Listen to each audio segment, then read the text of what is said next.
The good news की एक नई कहानी में आपका स्वागत है।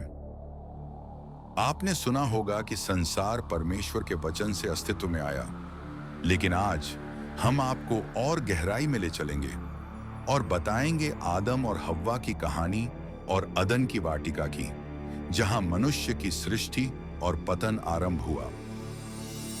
शुरुआत में पृथ्वी सुनसान और खाली थी, अंधकार था और शांति थी। परमेश्वर का आत्मा जल के ऊपर मंडरा रहा था। फिर एक प्रकाश की चमक हुई, 1000 सूर्यों से भी तेज। शून्यता में गूंजता हुआ परमेश्वर ने कहा, उजियाला हो, और उजियाला हो गया। आकाश गंगाएं बनी, विशाल और भव्य। तारे चमकने लगे और संपूर्ण ब्रह्मांड रोशनी से भर गया। हर एक तारा सृष्टि की भव्य संगीत की रचना का मास्टरपीस था। पृथ्वी पर जीवन शुरू हुआ। पहाड़ ऊंचे उठे, सूखी भूमि दिखने लगी। हरे भरे जंगलों में जानवरों की भरमार थी। समुद्र जीवों से भर गए। नदियां हरी वादियों में बहने लगी। पानी की कलकल, पक्षियों का मधुर संगीत और हजारों फूलों की मीठी सुगंध से हवा महकने लगी। और सबके बीच में पूर्व दिशा में एक वाटिका, अदन की वाटिका, जिसे परमेश्वर ने अपने हाथों से बनाया, जिसका सौंदर्य और शांति कल्पना से परे था। उस वाटिका के बीचों बीच 2 वृक्ष थे, जीवन का वृक्ष और भले बुरे के ज्ञान का वृक्ष। परमेश्वर ने जो कुछ बनाया उसे देखकर कहा, यह बहुत ही अच्छा है। फिर परमेश्वर ने कहा, आओ हम मनुष्य को अपने स्वरूप में बनाएं। परमेश्वर ने मिट्टी से आदम को रचा, उसके अंदर जीवन की सांस फूंकी। समर्थी फिर भी सुंदर, परमेश्वर की रचना का एक अद्भुत नमूना। आदम की आंखें खुली और उसने अदन की वाटिका की सुंदरता को देखा। परमेश्वर ने उसे वाटिका की देखभाल के लिए रखा और कहा, तू वाटिका के हर वृक्ष का फल खा सकता है, पर जो भले बुरे के ज्ञान का वृक्ष है उसका फल न खाना, क्योंकि जिस दिन तू खाएगा उसी दिन तू मरेगा। आदम ने सब प्राणियों को नाम दिया। मैं तुम्हें शेर कहूं। और जो कुछ उसने उन्हें कहा वही उनका नाम हो गया। पर आदम अकेला था। परमेश्वर ने देखा कि उसे एक साथी की आवश्यकता है। ने आदम को गहरी नींद में डालकर उसकी एक पसली से हव्वा को बनाया, जो आदम की सहायता और संगिनी बनी। हव्वा सुंदरता और शालीनता की ऐसी उदाहरण थी जो आदम की शक्ति को पूरा करती थी। आदम ने जब हव्वा को देखा तो कहा, तू मेरी हड्डियों में की हड्डी और मेरे मांस में का मांस है। उसने उसकी आंखों में अपनी आत्मा का प्रतिबिंब देखा, एक जीवन साथी जिसके साथ वो जन्नत में रह सके। परमेश्वर ने उन्हें आशीर्वाद दिया और कहा कि वे पृथ्वी पर राज्य करें, समुद्र की मछलियों, आकाश के पक्षियों और पृथ्वी के सब जीवों पर अधिकार रखें। वे हाथ में हाथ डालकर अदन की वाटिका में चलते थे। पक्षियों के गीत के साथ मिली हुई उनकी हंसी, प्रेम से भरी एक निर्दोष दुनिया में, जो परमेश्वर की दिव्य योजना का एक प्रमाण था। ऊपर स्वर्ग में एक दुखद घटना घटी। लूसीफर, जो सबसे तेजस्वी स्वर्गदूत था, अपने हृदय में घमंड ले आया। उसने परमेश्वर के सिंहासन को चाहा। वह स्वयं परमेश्वर जैसा बनना चाहता था। मैं आकाश से ऊंचा चढ़ूंगा, परम प्रधान के तुल्य हो जाऊंगा। पर उसका विद्रोह सहा नहीं गया। उसके विद्रोह का तीव्र और भयानक न्याय किया गया। मीकाएल प्रधान स्वर्गदूत ने परमेश्वर की सेना के द्वारा युद्ध किया। एक अतुल्य पराक्रमी योद्धा जिसने लूसीफर और उसकी सेना का सामना किया। सर्वशक्तिमान के नाम से तू नीचे गिराया जाएगा। स्वर्ग कांप उठा। स्वर्गदूतों की तलवारें टकराई, जिससे पूरा ब्रह्मांड गूंज उठा। लूसीफर को स्वर्ग से नीचे गिरा दिया गया और वह शैतान कहलाया।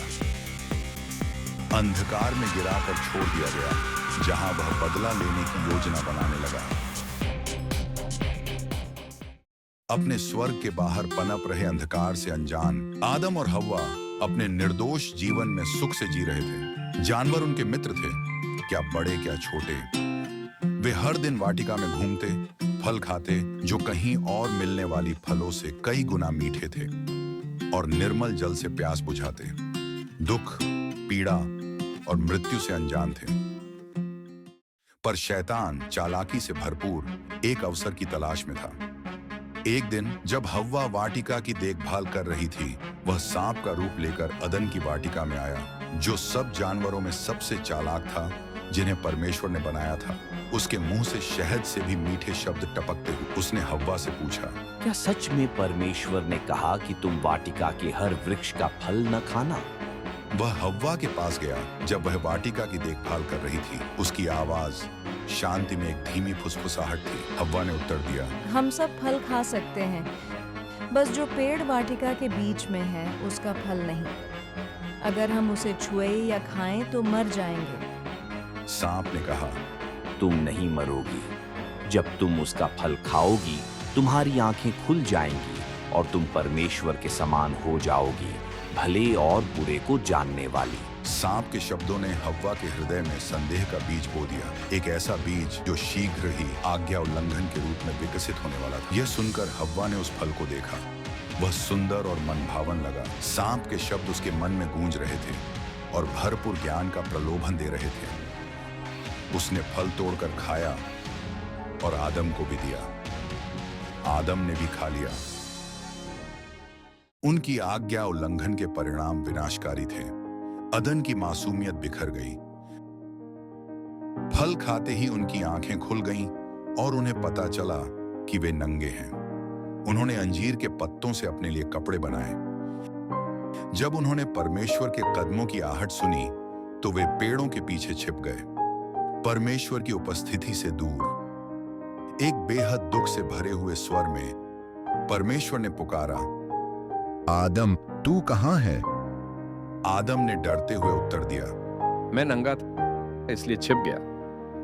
परमेश्वर ने कहा, तुझे किसने बताया कि तू नंगा है?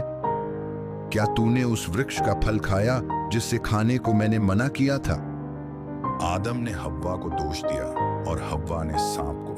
तब परमेश्वर ने सांप को शाप दिया, तू अपने पेट के बल चलेगा और स्त्री के वंश से तेरा बैर रहेगा। वह तेरे सिर को कुचलेगा और तू उसकी एड़ी को डसेगा। आदम और हव्वा को उसने ऐसी सजा दी जो उनके पाप की गंभीरता को दर्शाती थी। पीड़ा और परिश्रम ही उनका भाग्य होगा और मृत्यु दोनों का इंतजार करेगी। फिर परमेश्वर ने हव्वा से कहा, मैं तेरे गर्भधारण की पीड़ा बढ़ाऊंगा, तू पीड़ा में संतान को जन्म देगी। तेरी अभिलाषा तेरे पति की ओर होगी और वह तुझ पर शासन करेगा।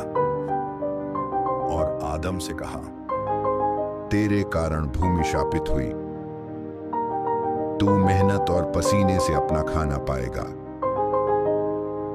आदम और हव्वा को अदन की वाटिका से निकाल दिया गया। उनके पीछे वाटिका के द्वार बंद हो गए। वाटिका के द्वार पर करूब और एक जलती हुई तलवार रखी गई जो जीवन के वृक्ष की रक्षा करती थी। अदन के बाहर की दुनिया कठोर और कष्टदायक थी।